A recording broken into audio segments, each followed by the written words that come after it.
Oh, but you see, that's a subtle detail of world building because you're on a scary alien planet. So, of course, the ecosystem were to have a high-leveled enemies because those would be the apex predators of the ecosystem. And it's actually subtle world building without any dialogue or hand-holding. Haven't Bowser Jr. in a while. He's okay. Got some hot tongue action. That killed at 46%. Sometimes I swear to make it go faster, the classic mode launch rate is jacked up. 200%! I swear it feels like that sometimes. But it's also because Smash Ultimate just in general has a kind of jacked up launch rate. Which I don't know how in love with that I am. But at least everyone dies at a low percentage, so it doesn't really feel cheap.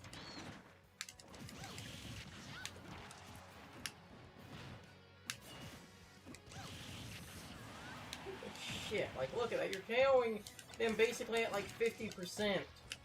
Ah, and rough. I believe that's intentional. Oh my god, he killed something! In a way, like, it was the Xeno... no, granted, it was more, you know, a Xenoblade Chronicles X thing, but it's still one of those I hate that type of justification, because, one, it feels like blatant projecting, and two, we have, I will always... That just meant I can bomb people. And two, we always have, I will stand... Oh, yeah! God, it's...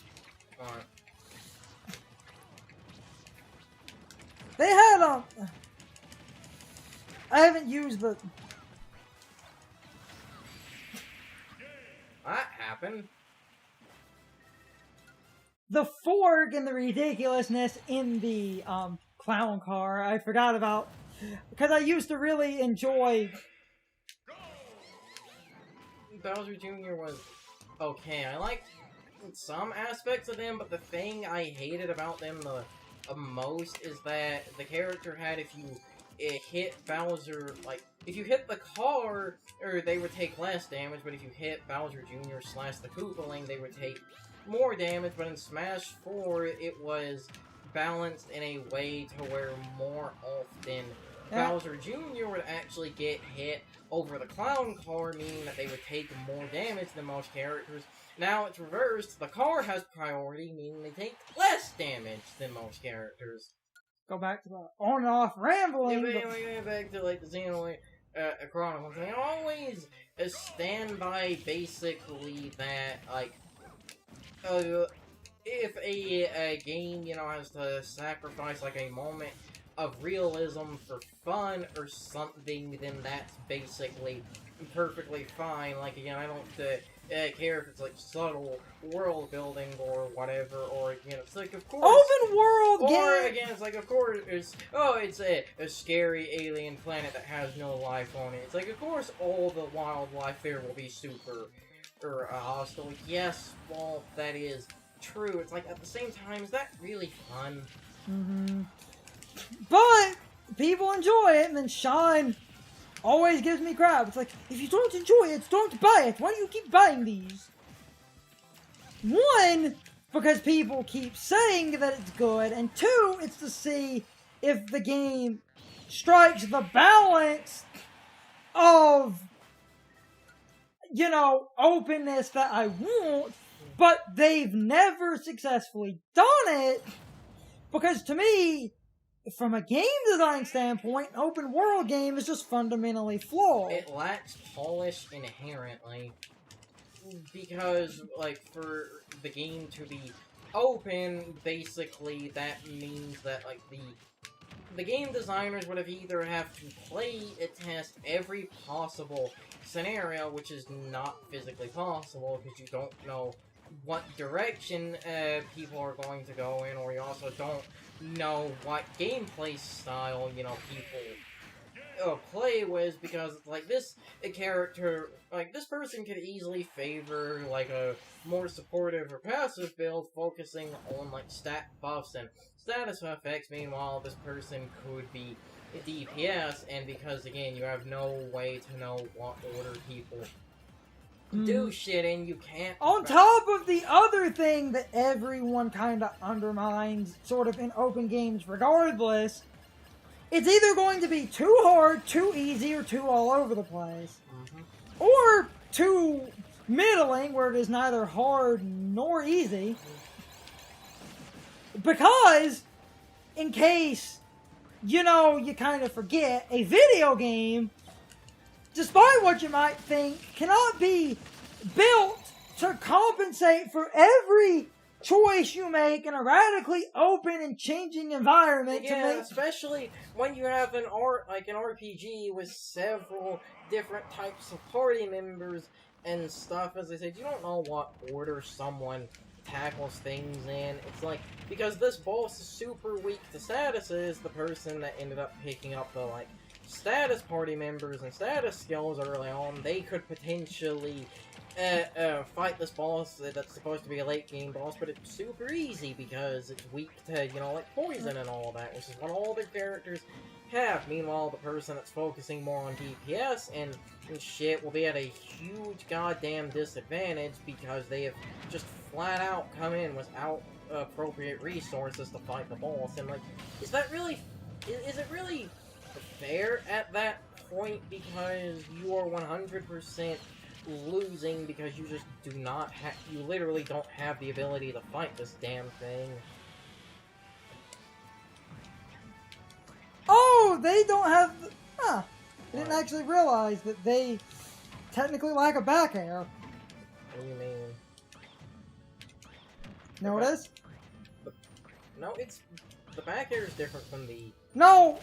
Technically lack a back air. The forward air is 2 hits, back air is 1 hit. And they are hitting at different angles. Ah, awesome. No, that's faster. That's hard. I mean, it's a very similar hit. It's not one of those characters who, oh, it's like the forward air is, you know. Wasn't Piranha Plant's forward air hitting was the pot, back air is actually a fire? Down air. Oh. Down.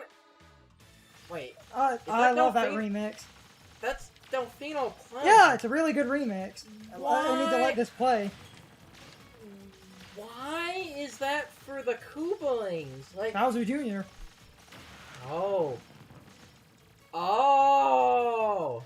That was Bowser Jr.'s first game, wasn't it? Yeah, it was. Huh. And the round is like, where are you, Mama Peach? Mm-hmm. But Bowser Jr.'s alternate costumes are Koopalings. I just like Wendy. For reasons. The Koopalings... Definitely not sexual reasons. Also, like, the Koopalings, because some people... I'll just let it play, because I like this remix. Because all the Koopalings are in a clown car that equalizes their body, the type, so all their, like, frame data and everything is exactly the same. But anyway, like I said, with the game thing, as I've said, it's like an open game kind of inherently lacks polish because, again, for it to be open, that means you can do anything in any order, which... again, basically means it is just going to have far less, like, playtesting and shit. Now, granted, you know, that's very much not because of, like, laziness or anything. It's because... Again, that is very much a result of... When the game is open, what people... It's like, especially when you tell people that they can do anything. A bunch of people are, again, going to, look at this in an incredibly... a different way. One guy might go the quote-unquote intended path, but someone might go somewhere else. But then someone could easily have a much more, like, direct or head-on approach to combat, but someone could easily do a playthrough where they have a more indirect form of fighting. Like, again, I kinda hate beating this dead horse, but also at the same time, I kinda don't, because, like, opinions we held from the start about Breath of the Wild, the community has slowly started to actually kind of a shift to them where I can say, or is it like ahead of you, all of you motherfuckers, I can be the hipster asshole this time. Because it like was Breath not... of the Wild, it is a very good example of, like, again, when you go, the first, Divine Beast, I almost said Ultra Beast, is supposed to be the elephant. See? Because it was Bowser Jr. But I believe all the other Koopalings, I think they do have spirits. Yeah, but this was Bowser Jr.'s character out. Yeah. But I played Wendy. But anyway, like, now on to the Doggo. Banjo-Kazooie costume. It's not Banjo-Kazooie. Sure it is, man! It's a subtle nod to Banjo-Kazooie, It's supposed, man! like, it's supposed to be, I think it was, Great Dane is the dog breed, and red is the fastest color of the ducks in Duck Hunt. And there's an actual, The red-crested, that is an actual duck, right? There's an actual duck that looks similar to that. That I think has red on it, because I seem to remember a duck having red in its a name, but the name... I'm more just doing it for the meme. Yeah, it's just to talk about that for a very brief moment. I fucking hate that meme because it's literally just the fact that the bird is red, but it's because the dog, Duck Hunt, all of their colors is... For the dog, it's basically all dog breeds, and then for the duck, it's all the duck sprites from the NES. Duck Hunt mixed with colors for actual duck breeds. The red one, again, I think that's the fastest color of the ducks in a Duck Hunt, and that color, I think, was based off an actual duck color. I don't remember. You can throw any, annotation or so up to correct specific things, but, yeah, like I said, back to a non-linear thing, Breath of the Wild is, I feel, a really good example of the inherent problems with that design. Because, well, for one, even when you go on the intended route, the game is... There is no intended route! No, the, Zora one is supposed to be first. I think the developers stated that the No, what they stated... The developers... Hold on. This goes to my... Rambling Evil Mushrooms. I know what it does! I hate the reverse... Ah! I love that item. I hate that fucking idol! Not my own laws! Oh, the fucking controls arbitrarily get... Because how is that fair? You know, I'll make my point. The best part about that, part about that item is I believe, I think you can throw it and the mushroom will start walking around. Reverse controls are not good. Reverse left and right, and it was on and off so much I couldn't tell. Wasted a fucking ticket for no other reason.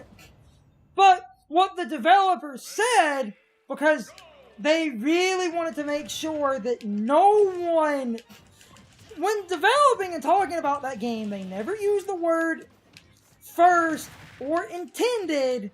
They used, we set it up as a suggested path. They were very key on suggested and talks of, basically, their wording was we pan the camera as a good suggestion. And all this talk of, no, it's not first, it's not intended. We just thought people might... That did 30%. That one hit did 30%. Jesus Christ, K-Rool. I know it's a giant K-Rool, but Jesus Christ.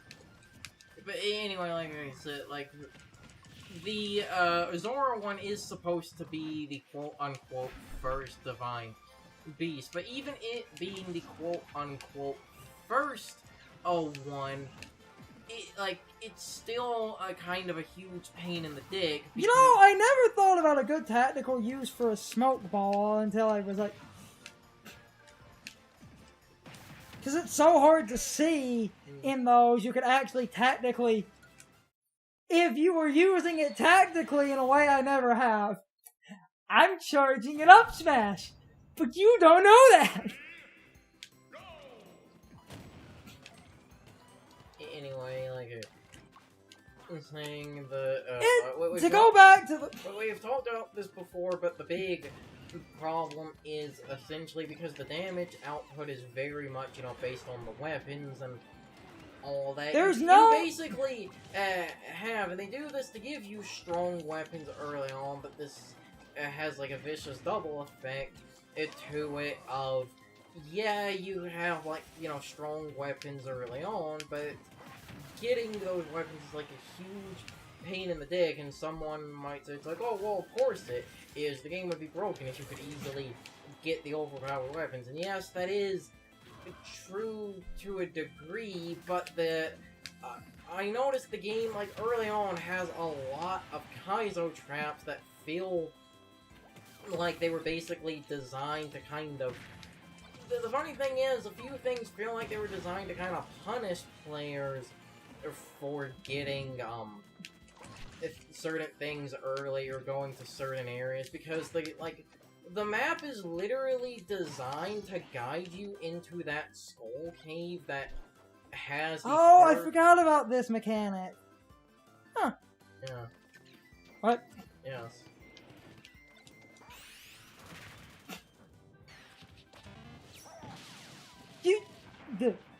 You can throw, the apples. Wispy Woods drops apples and they become projectiles. That's a cool mechanic to that stage. Yes. Breath of the Wild is fundamentally a very good example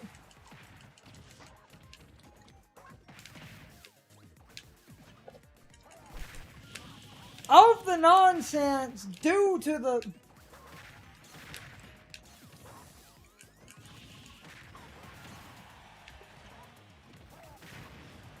because, like... Oh, jeez. Yeah, this is a clusterfuck. Oh, good.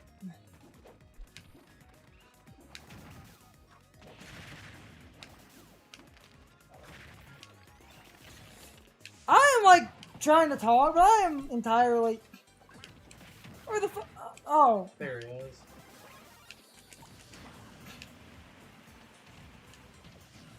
One don't go left.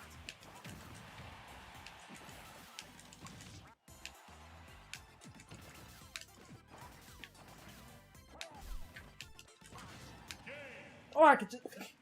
That's attack. It goes to what we were talking about and said in the LP constantly. I don't find it fun or fair that I'm like, okay, I'm going to go to this area, and it's like, you know, I walk into the area and I die, and it's like, okay, that was obnoxious. Oh, but you see, that's good in game design, because if you're paying attention to your surroundings, you'll realize that there's a boulder on top of that skull and cave, and if you hit the boulder, you can roll it down and use that to take a large chunk of the enemy's health down, or if you have an arrow or an item that you can throw, like the boomerang, you can cut down the lantern in one of the eyes, and it explodes like all the barrels on the inside, again taking out a huge portion of their health. And there are creative ways to do nonsense, but if you're watching this, like, now, we recorded an entire LP of that game, and, like, I'm going to say I get kind of bitchy, but that LP, one thing constantly, like, by the end of the fucking game is easier than the beginning, and that goes to the, you can't argue with our lopsided difficulty point.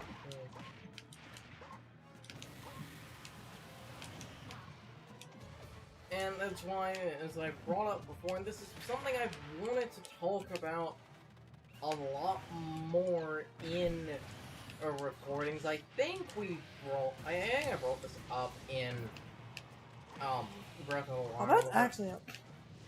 I think I brought this up in Breath of the Wild, but I cannot remember.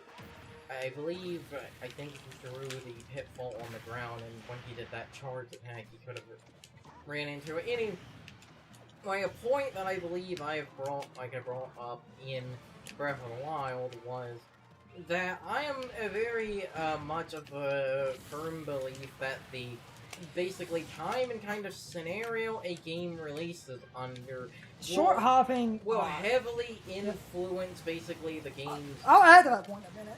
reception. What essentially I mean by this is I believe if a okay, short hopping is actually really good in this. Oh, because he has such a gigantic fucking hitbox.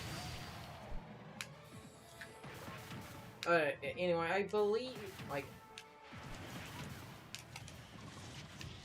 if you, got that pitfall and threw it on the ground, when he does a run through there, that should trip him up. Yeah, look at that. I never said you were wrong. Anyway, I'm very much of the firm belief that the time a game releases heavily influences its reception. Essentially, Clay pigeon. I honestly do believe certain games are gonna only liked or hated because they came out at the If a game or right time. I honestly without God damn it, hold on. Caveat: I am not saying that a game cannot have merits to it that make people love or hate it, but I really do feel like the environment the game comes out in shapes it. To explain my point, basically, because the Skyward Sword came out, I think that's Japanese. I think that's Japanese.com art. Because. Wow, so almost done with these. Yeah. I was right about. Oh, we end with Ryu and Ken. Huh, we're actually about to. Oh, my 2.5 hours gas was right. Nice. That's. Nice. It's time for the question of the day and my overall thoughts on the topic. So, anyway, what do you all think of Bowser Jr. and Duck Hunt? In my opinion, both characters are very interesting. Bowser Jr. has a very unique moveset that gives you a lot of interesting options. As for Duck Hunt, he is a zoning character that has a ton of ranged attacks for zoning and annoyance. Overall, these two characters are not the highest tiered.